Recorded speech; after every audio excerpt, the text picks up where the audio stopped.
কণ্ঠ, সর্বদা সত্যের পথে।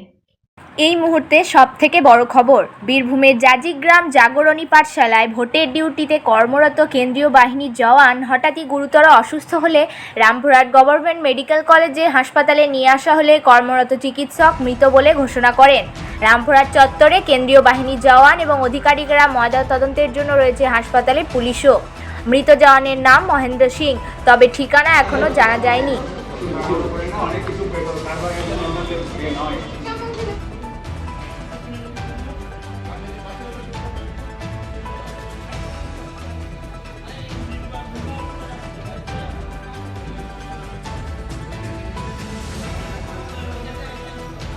অবস্থায় ইলেকশন ডিউটি, বুথের ডিউটি অবস্থায় ছিলেন, ঠিক আছে। উনি সকালে এও করেছে, সব কিছু, কোনো মেডিকেল কোনো অসুবিধা ছিল না। সব কিছু করার পর হঠাৎ ওর শ্বাসকষ্ট হয়, তার মধ্যে সঙ্গে সঙ্গে ওকে সেক্টর অফিসার দিয়ে নিয়ে যাওয়া হয়।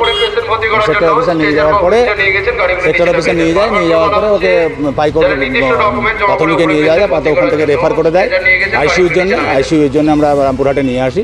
রামপুরহাটে ওকে ডেথ ঘোষণা করা হয়। কত নম্বর ব্যাটালিয়নে ছিলেন উনি 195 ব্যাটালিয়ন। কি নাম ওনার মহেন্দ্র সিং। কত নম্বর বুথে, ওখানে কোথায় ডিউটি হচ্ছে? জাজিগ্রাম 203 নম্বর জাজিগ্রামে আমাদের ট্রাই করে গেছে বুথ করতে। বাড়ি কোথায়? ওনার বাড়ি উত্তরাখণ্ড। আপনার ব্যুরো রিপোর্ট, বীরভূমের কণ্ঠ।